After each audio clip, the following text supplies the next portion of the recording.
बिस्मिल्लाहिर्रहमानिर्रहीम अस्सलाम वालेकुम नाज़रीन, आज की वीडियो में हम आपको सैर करवाएंगे एक तारीखी खूबसूरत और दुनिया के मज़लूम तरीन इस्लामी मुल्क फ़लस्तीन की। ये मुल्क मुसलमानों, ईसाइयों और यहूदियों के लिए इंतहाई मुक़द्दस मकाम की हैसियत रखता है। आज की वीडियो में फ़लस्तीन की तारीख़, जुल्म की दास्तान और दिलचस्प हक़ाइक़ आपके सामने रखेंगे जो यकीनन आपको हैरानगी में मुब्तला कर देंगे। लेकिन वीडियो में मज़ीद आगे बढ़ने से पहले अगर अभी तक आपने हमारे channel travel with Saif Ali को सब्सक्राइब नहीं किया तो सब्सक्राइब कर लें ताकि इसी तरह की मुनफरिद और मालूमाती वीडियोस आप तक वक्तन फ़वक्तन पहुंचती रहें। तो चलते हैं वीडियो की तरफ।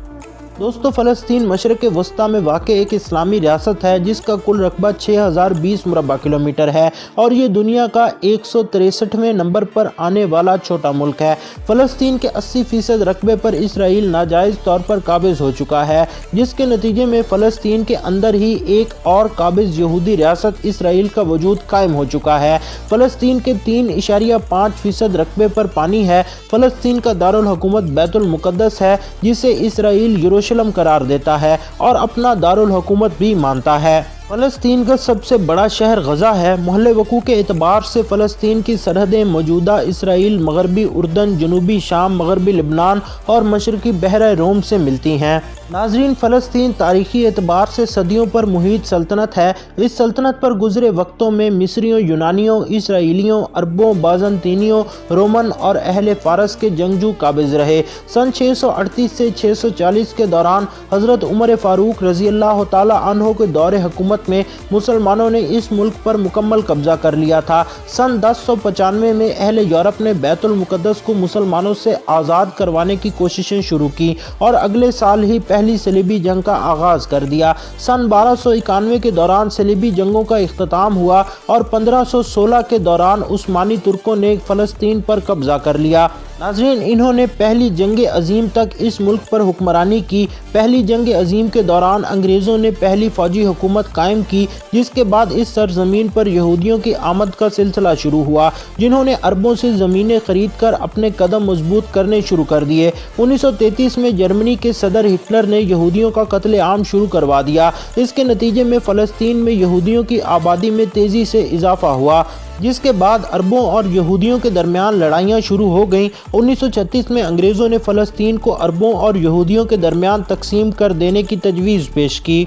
जिसमें यह बात भी वाज़ेह की गई कि बैतुल मुक़द्दस और दीगर मुक़द्दस जगहों को आज़ाद रखा जाएगा। लेकिन अरबों ने इस तकसीम को कबूल ना किया। 1947 में इस मसले को अक़वाम मुत्तहिदा में पेश किया गया, जिसने फ़लस्तीन की तकसीम की मंजूरी दे दी और बरतानिया ने अपना कब्ज़ा ख़त्म कर दिया। 15 मई 1948 को फ़लस्तीन को दो हिस्सों में तकसीम कर दिया गया। अरबों ने इस तकसीम को मंजूर न किया और इसराइल और अरबों के दरमियान इस जंग का आगाज़ हो गया और यूं अरबों और इसराइल के दरमियान 3 जंगें लड़ी गईं, जिसमें अरबों को शिकस्त हुई और इसराइल ने हर जंग में किसी न किसी अरब मुल्क के कुछ न कुछ हिस्से पर कब्जा कर लिया और यूं फ़लस्तीन पर कब्जे के बाद इसराइल रकबे के लिहाज से बढ़ता गया और फ़लस्तीन टुकड़े होकर छोटा होता गया। इस वक्त इसराइल ने फ़लस्तीन के लगभग 80% रकबे पर कब्जा जमा लिया है। इसराइल के कानून राइट ऑफ रिटर्न के मुताबिक कोई भी शख्स दुनिया में खुद को यहूदी साबित करे तो उसे इसराइल का फ्री वीज़ा और शहरियत दी जाएगी।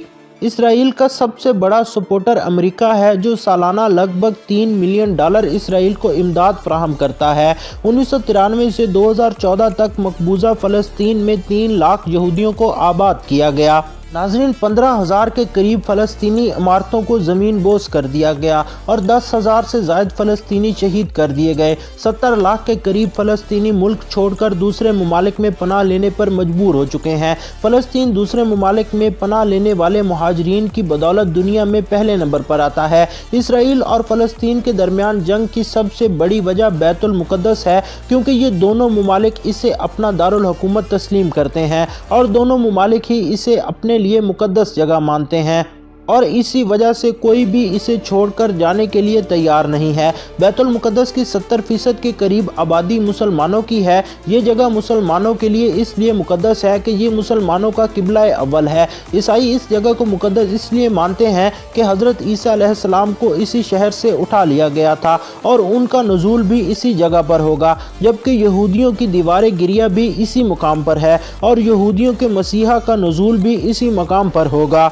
جس کی وجہ سے یہ جگہ مسلمانوں، عیسائیوں اور یہودیوں کے لیے ایک مقدس شہر اور مقام کی حیثیت رکھتی ہے۔ اس وقت فلسطین کی کل آبادی 6,15,976 افراد پر مشتمل ہے اور یہ اپنی آبادی کے لحاظ سے دنیا میں 121 درجے پر شمار کیا جاتا ہے۔ ناظرین، اس ملک میں آبادی کا تناسب 731 افراد فی مربع کلومیٹر ہے۔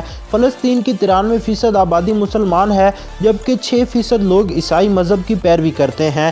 باقی آبادی میں دیگر چھوٹے چھوٹے مذاہب کی پیروی کرنے والے لوگ شامل ہیں۔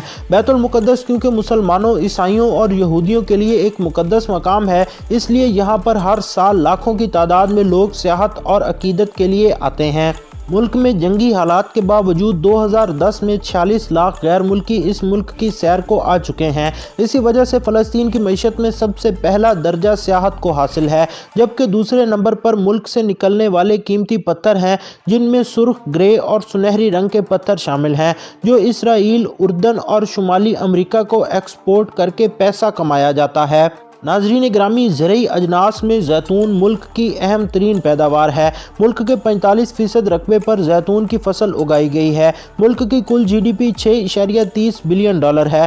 ملک میں فی کس جی ڈی پی $3.199 ہے۔ ناظرین، فلسطین میں استعمال ہونے والی کرنسی ایجپشن پاؤنڈ ہے، جس کی پاکستانی قیمت تقریباً 17 روپے پاکستانی اور دوسری کرنسی نیو شیکل ہے، جس کی پاکستانی روپے میں قیمت 70.66 روپے کے برابر ہے، اور تیسری کرنسی جو فلسطین میں استعمال کی جاتی ہے وہ ہے جارڈن دینار، جو اس وقت پاکستان میں 280.97 پاکستانی روپے کے برابر ہے۔ فلسطین میں 3 بار کرسمس کا تہوار منایا جاتا ہے۔ مغربی روایات کے پیش نظر 25 دسمبر یونانی اعتبار سے 6 جنوری اور آرمینیا کی روایات کے مطابق 8 جنوری کو منایا جاتا ہے۔ اگر ملک میں تعلیمی حالات کی بات کی جائے تو حیران کن طور پر پتہ چلے گا کہ فلسطین کے تقریباً 97% لوگ پڑھے لکھے ہیں۔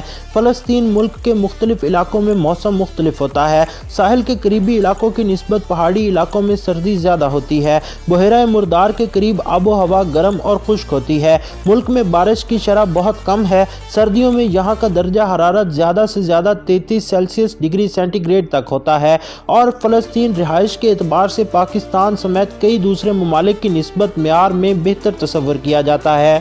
ناظرین، یہ دنیا میں رہن سہن کے اعتبار سے 114ویں نمبر پر آتا ہے، جبکہ پاکستان 147ویں نمبر پر شمار کیا جاتا ہے۔ دنیا کا سب سے لوئسٹ پوائنٹ یعنی ڈیڈ سی بھی فلسطین کا حصہ ہے۔ فلسطین کا سب سے مشہور اور زیادہ پسند کیا جانے والا کھیل فٹ بال ہے۔